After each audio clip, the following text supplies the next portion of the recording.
ازيكم يا حبايبي، عاملين ايه؟ يا رب تكونوا بخير.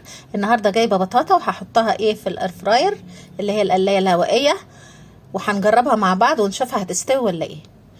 يلا بينا يا حبايبي. احنا جايبينها طبعا متوسطه، هنعمل فيها ايه؟ هنغزها بالشوكه دي كده وهنشوف شكلها هيبقى ايه، وهنعملها على برنامج البطاطس. يلا بينا.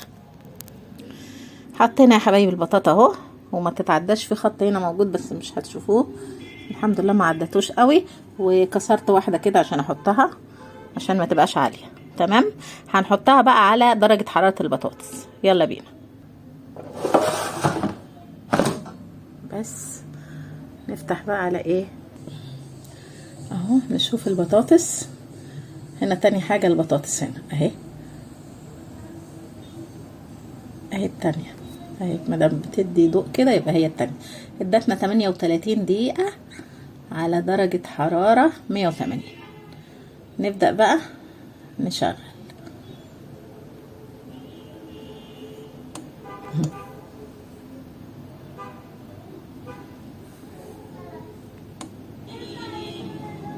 اهي اشتغلت، ونشوفها ان شاء الله بعد ما تخلص.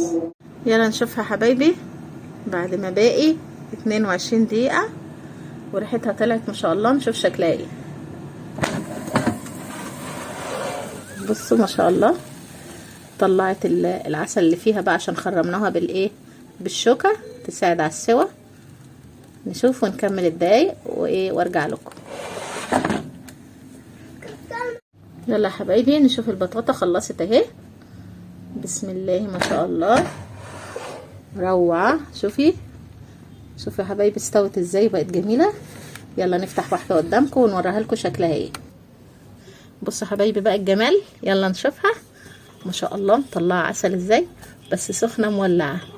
شوفوا يعني ننقيها متوسطه، ما ننقيهاش كبيره قوي. لو خدناها كبيره قوي هتاخد وقت كبير، لو احنا حطيناها في فرن البوتاجاز برضو هتاخد وقت كبير حتى لو صغير. جميله جدا وتجربه ناجحه، اتمنى تجربوها. والسلام عليكم ورحمه الله وبركاته.